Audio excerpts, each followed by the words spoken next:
Sama Bapa dan Putra dan Roh Kudus. Amin. Shalom Aleichem bersama Mesia. Selamat berjumpa kembali saudara dengan saya, Episkop Daniel dari Nikopolis, pendiri dan pimpinan dari Gereja Ortodoks Indonesia. Kita akan melanjutkan acara kita, yaitu melanjutkan pelajaran dari Injil Matius. Sekarang kita sudah sampai pada chapter 32 dari Matius 8 ayatnya yang ke-28 sampai 34.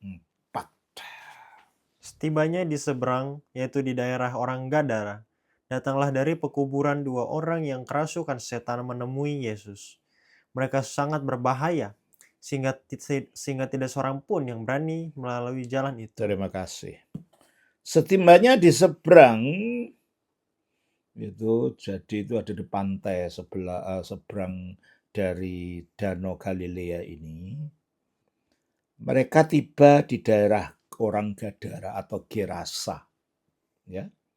Sewaktu saya ke Israel beberapa tahun yang lalu, saya datang ke Gerasa ini.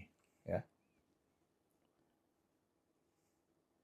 Datanglah dari pekuburan 2 orang yang kerasukan setan menemui Yesus. Mereka sangat berbahaya, sehingga tidak seorang pun yang berani melalui jalan itu. Jadi ketika Yesus turun dari perahu dan akhirnya tiba di daratan, itu melambangkan ketika Yesus menghadapi kehidupan nyata ini. Di dalam kehidupan nyata ini, manusia yang berdosa itu adalah digambarkan sebagai manusia yang telah mati. Rohaninya sebenarnya. Coba kita baca di dalam Efesus pasal 2 ayat 2. Kamu hidup di dalamnya, karena kamu mengikuti jalan. Ayat 1, maaf. Kamu dahulu sudah mati. Ya, sebelum kamu percaya Yesus, kamu sudah mati. Ya tentunya bukan mati fisiknya, mati rohaninya. Tidak mempunyai prinsip hidup yang menopang dirinya untuk hidup terus. Kamu dahulu sudah mati karena pelanggaran-pelanggaran dan dosa-dosamu. Ayat 4. Tetapi Allah yang kaya dengan rahmat, oleh karena kasih-Nya yang besar yang dilimpahkannya kepada kita, telah menghidupkan kita bersama-sama dengan Kristus, sekalipun kita telah mati. Oleh karena itu, karena dunia yang seperti ini, yang ke dalamnya Yesus datang, maka digambarkan ketika dia turun ke tanah Gadara ini, dia bertemu dengan 2 orang dari pekuburan. Pekuburan itu tempatnya orang mati. Dan dari pekuburan itu orang kerasukan setan. Mengapa antara orang kerasukan, antara setan dan kuburan dikaitkan? Dikarenakan memang iblis itu adalah penguasa kematian. Coba kita baca di dalam Kejadian 2, Ibrani pasal 2 ayatnya 14. Karena anak-anak itu adalah anak-anak dari darah dan daging, maka ia juga menjadi sama dengan mereka dan mendapat bagian dalam keadaan mereka, supaya oleh kematiannya ia memusnahkan dia, yaitu iblis yang berkuasa atas maut. Iblis yang berkuasa atas maut. Iblis yang berkuasa pada dunia kematian. Dan itulah sebabnya di dalam budaya apa saja, kuburan itu selalu diasosiasikan dengan setan, dengan hantu. Entah itu budaya barat, entah itu budaya timur. Hantu itu selalu diasosiasikan dengan kuburan, dengan orang mati. Karena memang iblis itu yang berkuasa atas kematian. Oleh karena itu ketika Yesus itu turun dari perahunya di Tanah Gadara, ketika dia bertemu dengan orang yang kerasukan setan, orang ini datangnya dari kuburan.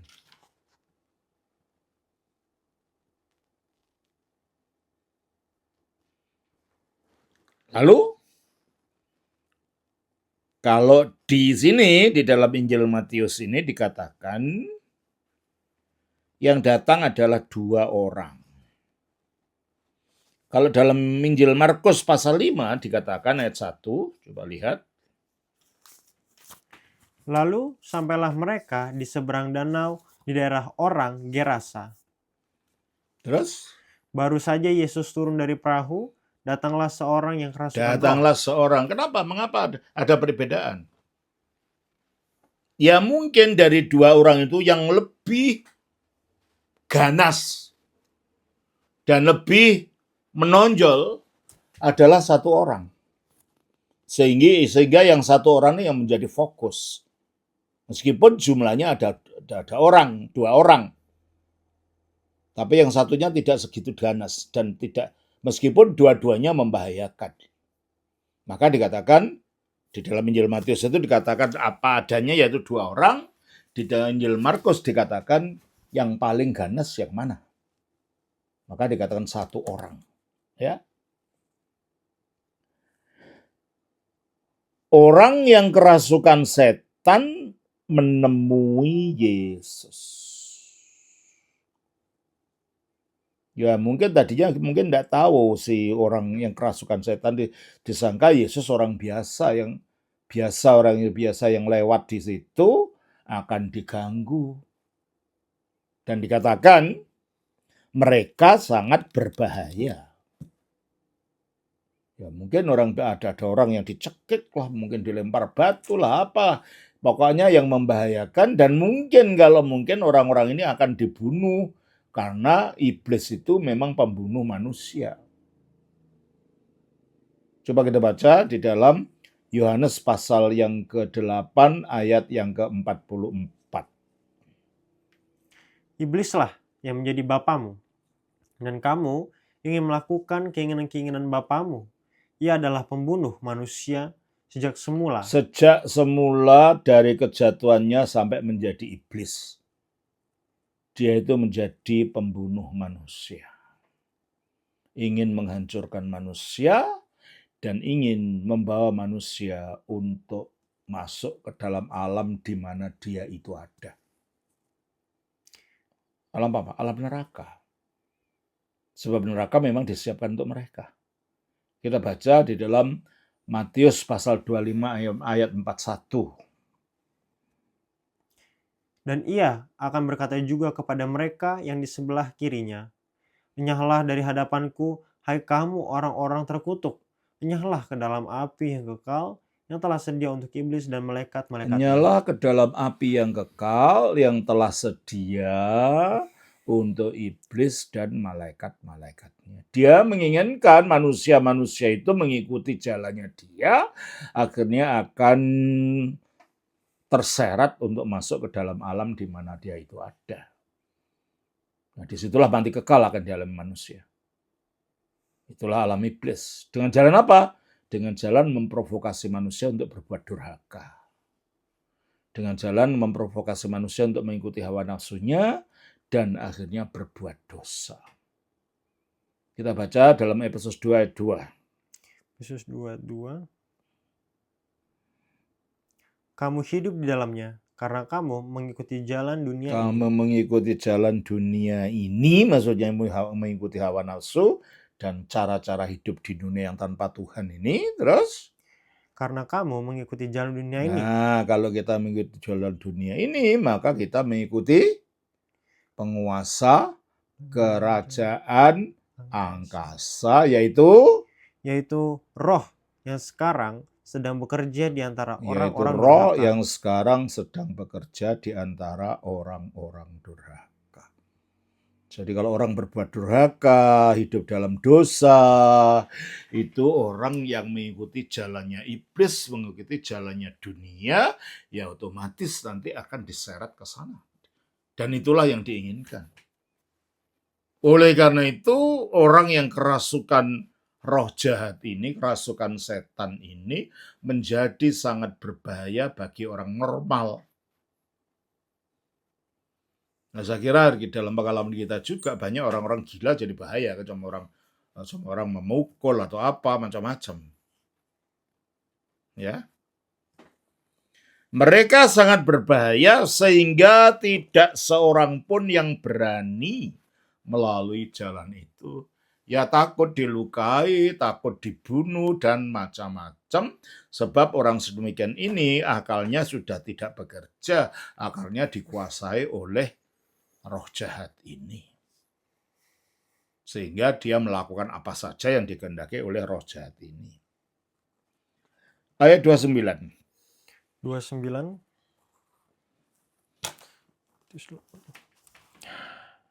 Dari Matius pasal 8.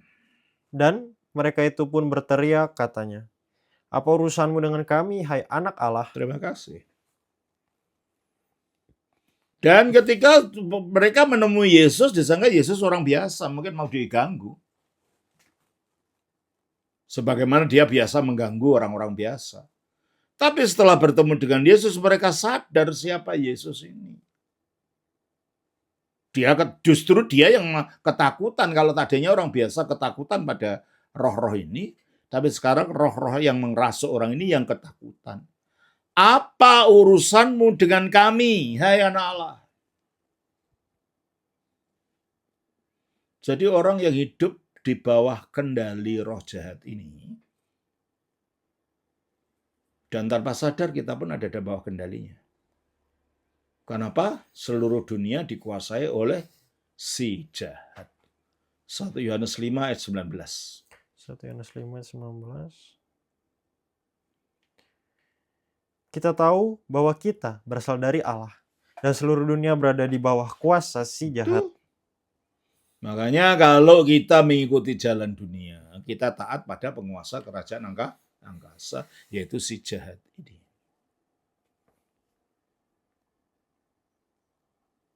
Nah, ketika orang dalam hidup dalam kendalinya si jahat itu, pertama, dia akan berada dalam lingkup kematian, melakukan dosa-dosa, melakukan perbuatan-perbuatan yang akan menuntun dia kepada kebinasaan dan kematian. Maka digambarkan tinggalnya dalam pekuburan. Yang kedua, ketika orang mengikuti dunia ini, mengikuti roh-roh jahat ini, mereka tidak mau ada urusan dengan hal-hal ilahi. Maka dikatakan, apa urusanmu dengan kami, hai anak Allah? Ya memang tidak ada urusannya. Dan ketika orang itu hidupnya mengikuti jalan dunia, mereka tidak mau hal-hal yang ilahi. Berbuat dosa diingatkan, jangan sok suci kau. Jangan khotbahi aku, itu malah orangnya yang memberitahu dimarahin. Ya seperti ini. Ketika bertemu dengan Yesus, dia mengatakan, apa urusanmu dengan aku? Tidak ada urusannya. Meskipun mereka tahu apa yang akan dilakukan Yesus terhadap mereka. Adakah engkau kemari untuk menyiksa kami sebelum waktunya? Mereka tahu bahwa akhirnya mereka akan disiksa. Dan yang menyiksa Yesus karena yang mengadili Yesus. Yohanes 5 ayat 22. Yohanes 5 ayat 22. Bapa tidak menghakimi siapapun, melainkan telah menyerahkan penghakiman itu seluruhnya kepada anak. Ya, melainkan menyerahkan penghakiman itu seluruhnya kepada anak. Dan mereka tahu bahwa mereka akan dihakimi oleh Yesus Kristus. Kita baca juga di dalam Roma 2 ayat 16. Hal itu akan nampak pada hari bila mana Allah sesuai dengan Injil yang kuberitakan akan menghakimi segala sesuatu Akan menghakimi segala sesuatu yang tersembunyi dalam hati manusia oleh Kristus Yesus. oleh Kristus Yesus. Penghakiman akan dilakukan Allah melalui Kristus Yesus sebagai Mesias yang ditinggikan, dan iblis ini dan pengikut-pengikutnya akan dilemparkan ke dalam lautan api dan akan dilemparkan di dalam Wahyu 20 ayat 10. Dan iblis yang menyesatkan mereka dilemparkan ke dalam lautan api dan belerang, yaitu tempat binatang dan nabi palsu itu. Jadi di samping panas, baunya tidak karuan. Tahu baunya belerang. Sebagaimana surga itu akan berbau wangi, karena wanginya kesucian, neraka akan berbau busuk, busuknya belerang, yang mencerminkan keberadaan iblis. Nah, mereka tahu bahwa pada akhirnya mereka akan dihakimi dan mereka belum siap untuk penghakiman itu. Maka dia mengatakan, adakah engkau kemari untuk menyiksa kami sebelum waktunya? Tapi bertobat tidak bisa. Iblis tahu bahwa mereka akan disiksa, tetapi bertobat tidak bisa. Karena apa? Karena mereka diciptakan tadinya sebagai malaikat yang sempurna. Dan ketika mereka jatuhnya berderai tidak karu-karuan, tidak dapat diutuhkan melalui pertobatan. Beda dengan manusia. Manusia diciptakan baik, sangat baik, tapi belum sempurna. Karena manusia harus meningkat dari derajat diciptakan menurut gambar Allah untuk menuju menurut rupa Allah. Dan sebelum dia sampai mencapai titik menurut rupa Allah, manusia mengalami kejatuhan. Oleh karena itu dia belum sempurna. Makanya manusia masih ada peluang untuk diperbaiki melalui pertobatan. Sedangkan roh jahat, iblis dan pengikut-pengikutnya, karena mereka tadinya malaikat yang telah sempurna, ketika jatuhnya total, nggak bisa diperbarui, nggak bisa bertobat. Meskipun mereka tahu nantinya akan disiksa. Mereka hanya ketakutan tapi tidak bisa berbuat apa-apa. Ya, ini kan takut. Apakah engkau akan menyiksa kami sebelum waktunya? Ya, mereka tahu bahwa akan ada waktunya. Kapan? Waktu penghakiman, waktu akhir zaman nanti. Ayat 30. Ayat 30. Dari Matius 8. Tidak jauh dari mereka itu, sejumlah besar babi sedang mencari makan. Ya. Tidak jauh dari mereka itu, sejumlah besar babi sedang mencari makan.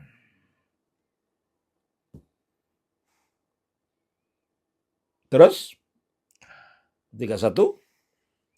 Maka setan-setan itu meminta kepadanya, katanya, jika engkau mengusir kami, suruhlah kami pindah ke dalam kawanan babi itu. Iblis itu tidak dapat bekerja tanpa menempel kepada fisik.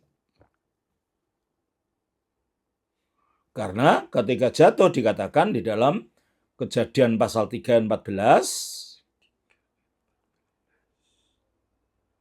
lalu berfirmanlah Tuhan Allah kepada ular itu, karena engkau berbuat demikian, terkutuklah engkau di antara segala ternak dan di antara segala binatang hutan. Dan perutmulah engkau akan menjalar, dan tebumu dan debu tanahlah akan kau makan. Padahal nggak ada ular makan debu itu. Ular makanya kodok atau tikus, bukan debu.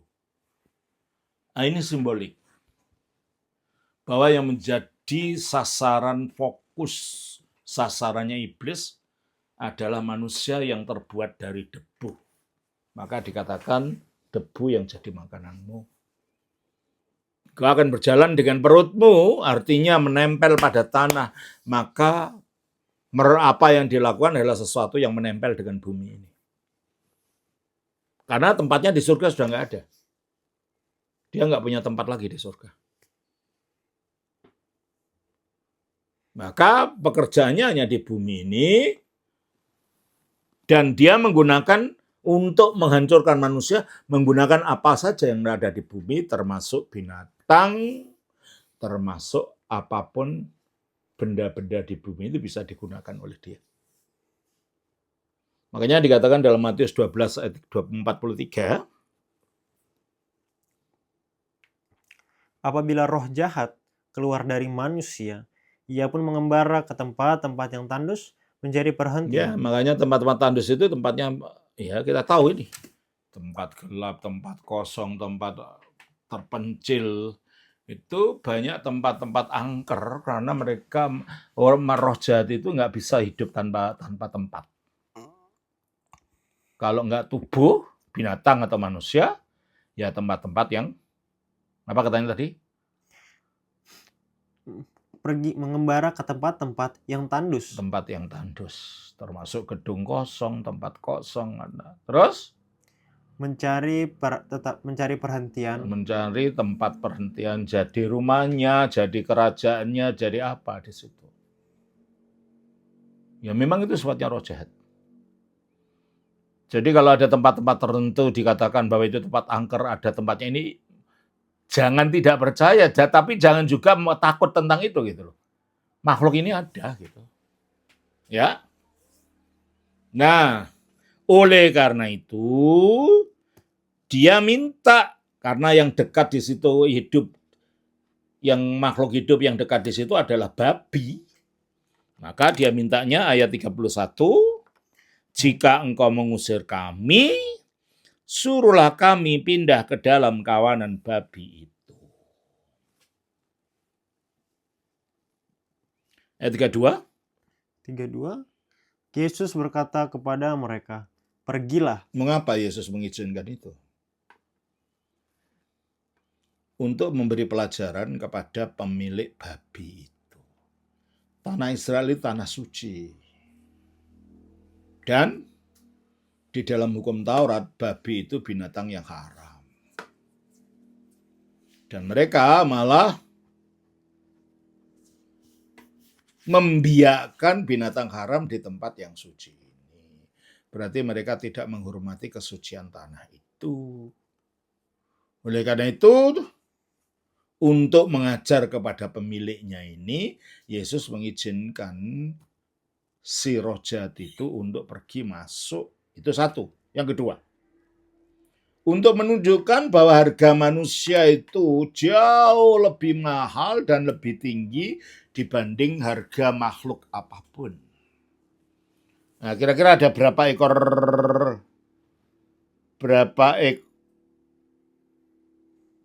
ekor babi di sini?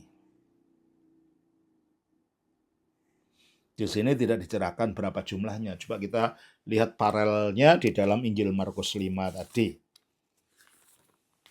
Injil Markus pasal 5. Kita lihat Markus 5 ayatnya yang ke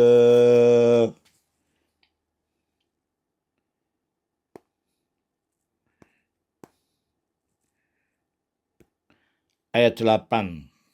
Karena sebelumnya Markus 5 ayat ya.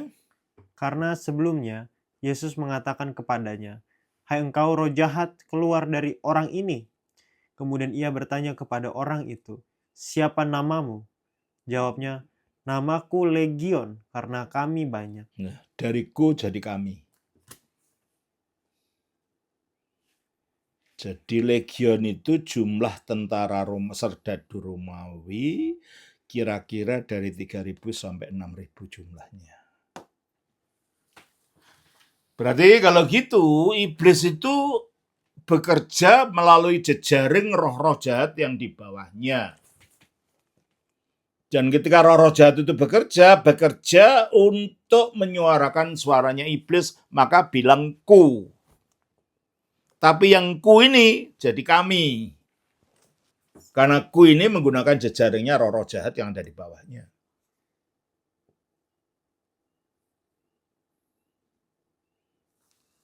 Nah, berarti kalau gitu, paling tidak itu ada 3.000 sampai 6.000 roh jahat yang merasuk orang gila ini.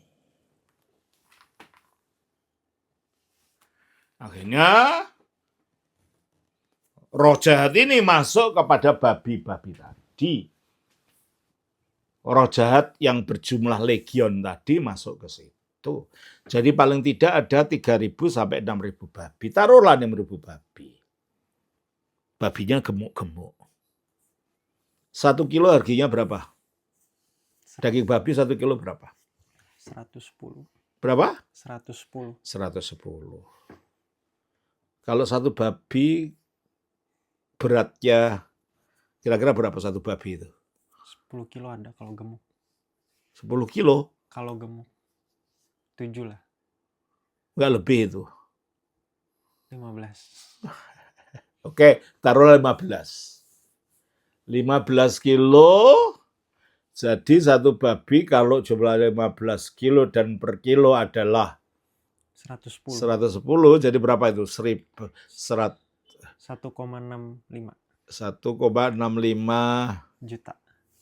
juta kali 3.000. Berapa itu? 4,9 M. 4,96. Harga satu orang gila itu sejajar dengan 4,9 M. Itu orang gila. Nah, kalau orang waras,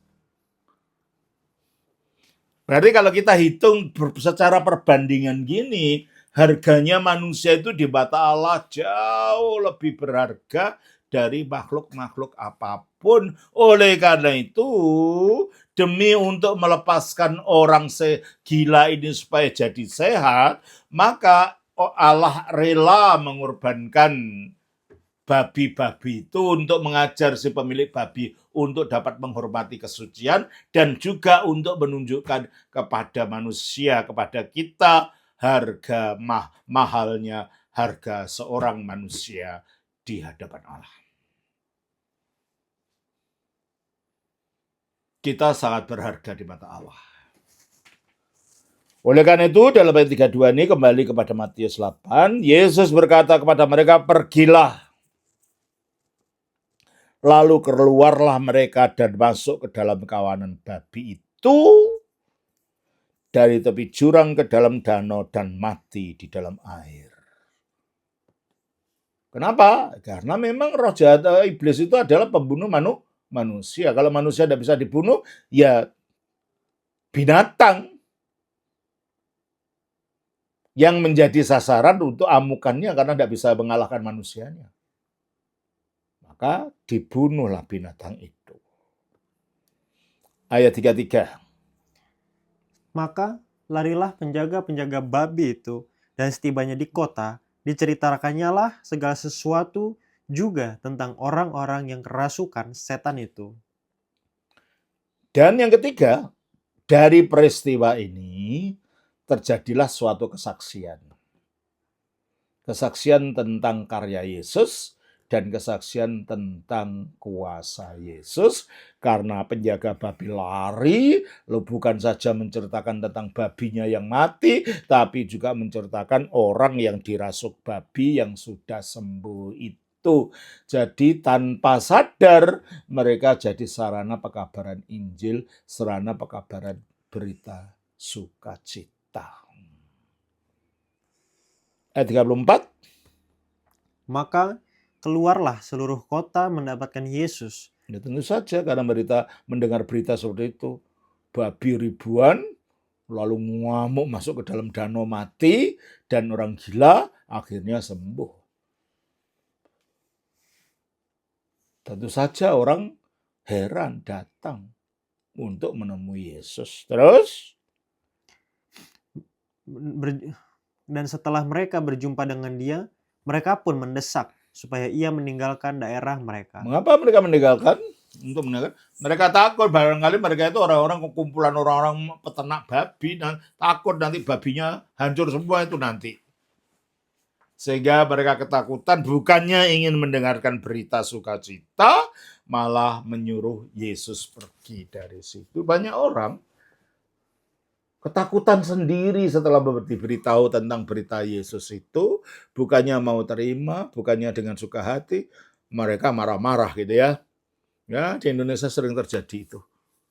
Orang tidak suka dengan berita Injil. Ya kayak terjadi kemarin itu. Orangnya digeruduk. Nanti orang bikin gereja diprotes. Ini berulang-ulang terjadi di Indonesia dan kita melihat itu adalah pekerjaan roh jahat yang tidak ingin mendengar berita keselamatan. Saya kira itu dulu saudara yang dapat saya berikan. Kiranya Tuhan memberkati. Shalom. Atas nama Bapa dan Putra dan Roh Kudus. Amin.